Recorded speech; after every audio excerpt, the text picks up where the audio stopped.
The first writer who's going to be up tonight is Robert Bonazzi. Mr. Bonazzi was the publisher and editor of Latitudes Press, which at one time was the oldest continuous operating press, literary press in Texas.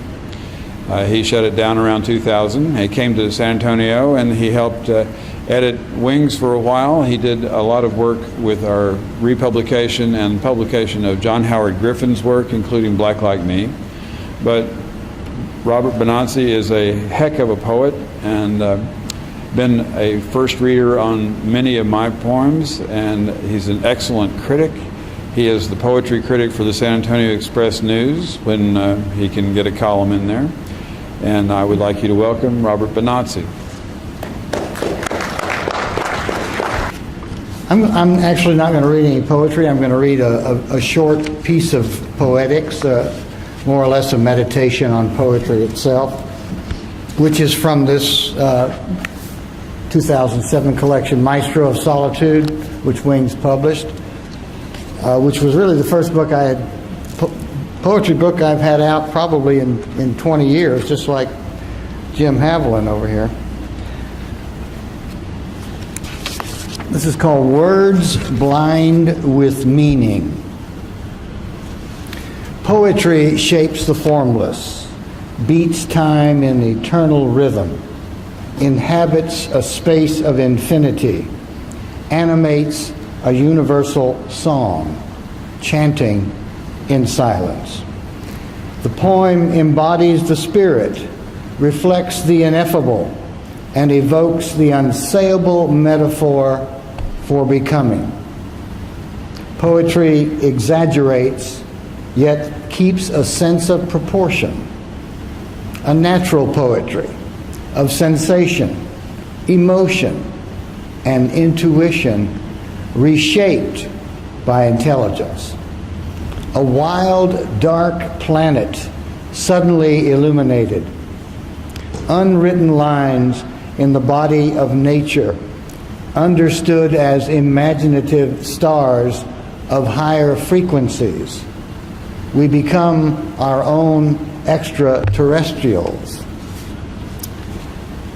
And where do we find solitude's abode?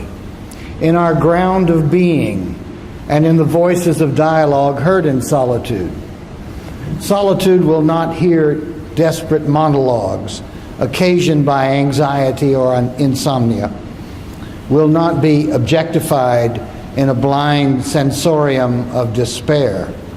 Not loneliness, not escape, not indulgent sensation, but only in aloneness chosen as open communion. Sight wedded to insight.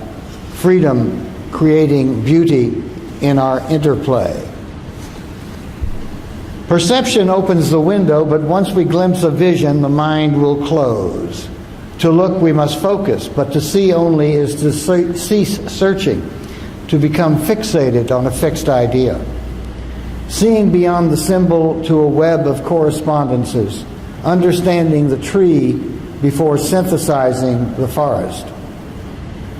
Everyone must feel utter desperation when the mind's monologue bends every fear and desire into a murderous rage.